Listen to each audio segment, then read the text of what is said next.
ഈശോ മിശിഹായിക്ക് സ്തുതിയായിരിക്കട്ടെ. ഈശോ മിശിഹായിൽ സ്നേഹിക്കപ്പെടുന്നവർ, ദൈവത്തിൻ്റെ അനന്തമായ സ്നേഹവും കൃപയും കരുണയും സൗഖ്യവും നമ്മുടെ ജീവിതത്തിലേക്ക് ഒഴുകി ഇറങ്ങട്ടെ എന്ന് പ്രാർത്ഥിക്കുന്നു. ദൈവം ഒരു വ്യക്തിയെ തിരഞ്ഞെടുക്കുമ്പോൾ ദൈവം ആ വ്യക്തിയോട് സംസാരിക്കുന്നുണ്ട്. പഴയ നിയമ കാലഘട്ടങ്ങളിൽ നമ്മൾ നോക്കുമ്പോൾ ദൈവം വ്യക്തിപരമായി പേർ ചൊല്ലി വിളിച്ച് സംസാരിക്കുന്നത് നമ്മൾ കേൾക്കുന്നുണ്ട്.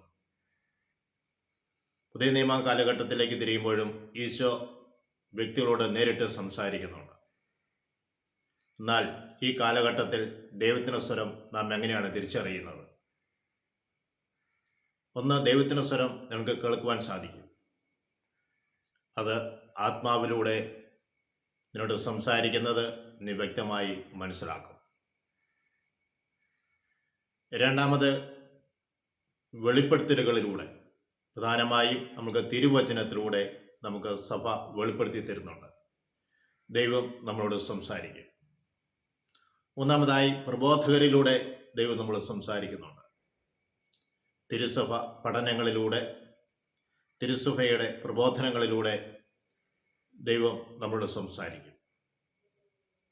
നാലാമതായി നമ്മൾ കാണുന്നത്, നമ്മുടെ ജീവിത സാഹചര്യങ്ങളിലൂടെ ദൈവം നമ്മളോട് സംസാരിക്കും.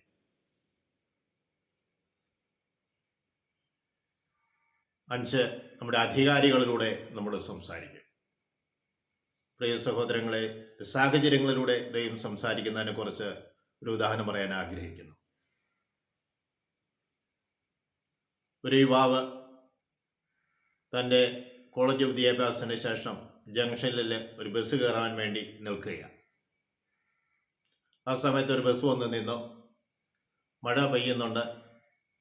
ആ ബസ്സിൻ്റെ മുകളിൽ നിന്ന് പ്രായമുള്ള ഒരു മനുഷ്യൻ ഇറങ്ങി വന്ന ബസ്സിൻ്റെ മുകളിൽ കിടക്കുന്ന ഒരു ചാക്ക് നെല്ലിക്കായും 2 ഏത്തക്കുലയും താഴേക്ക് ഇറക്കണം.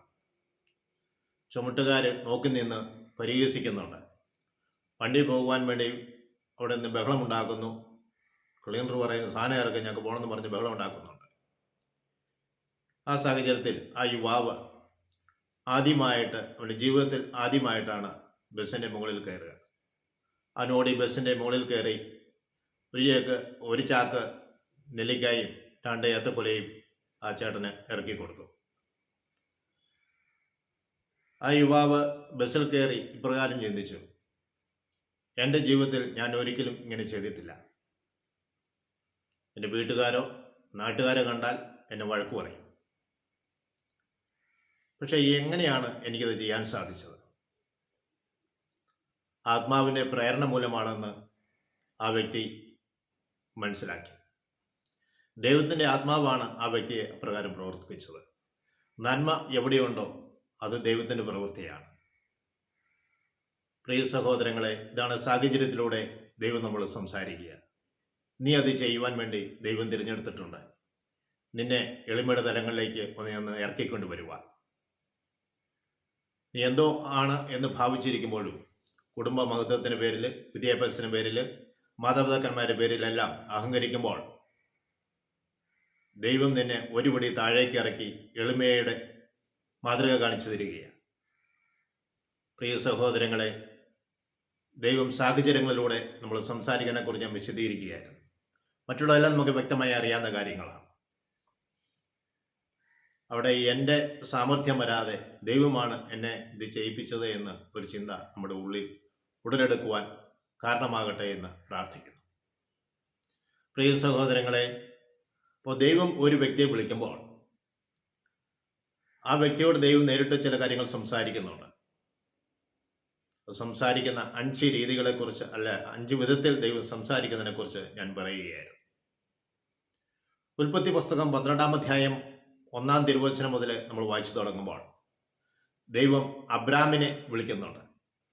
അബ്രാമിനെ വിളിച്ചിട്ട് 8 കാര്യങ്ങളാണ് പറയുന്നത്.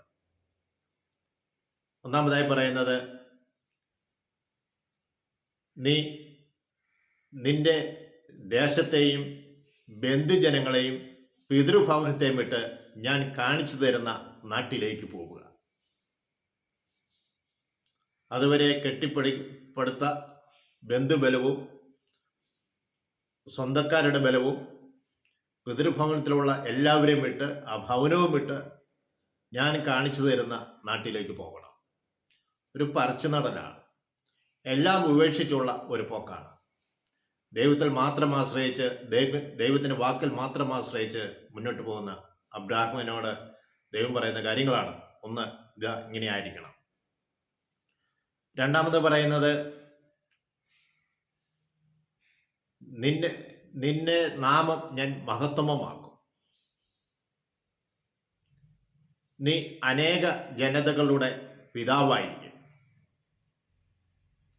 ഞാൻ നിന്നെ അനുഗ്രഹിക്കും.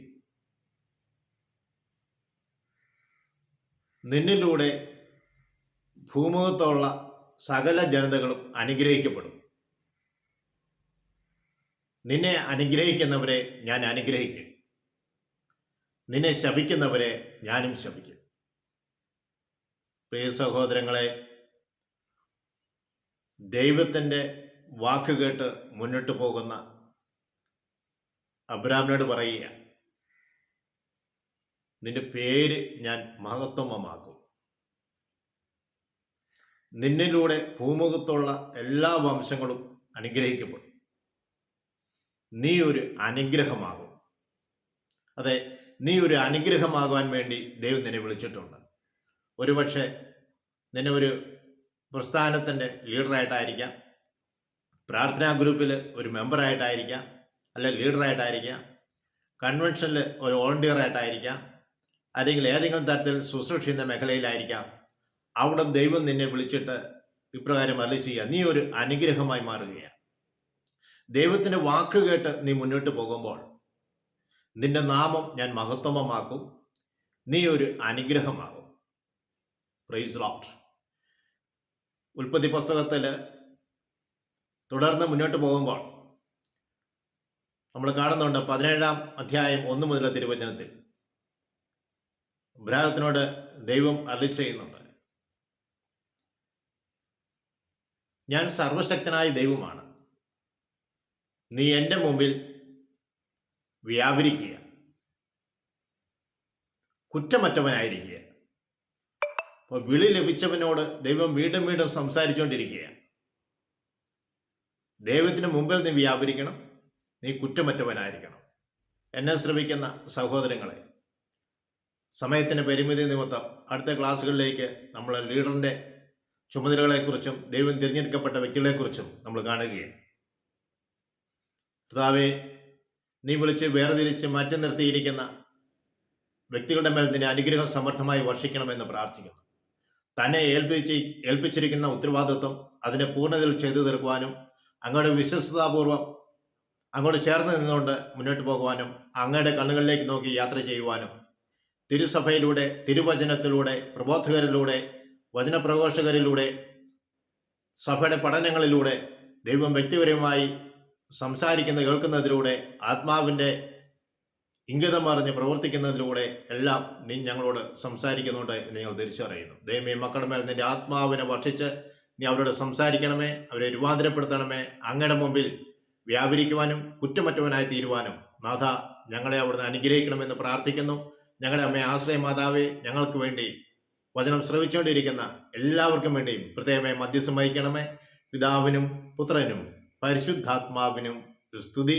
ഈശോ മിശിഹായ്ക്ക് സ്തുതിയായിരിക്കട്ടെ.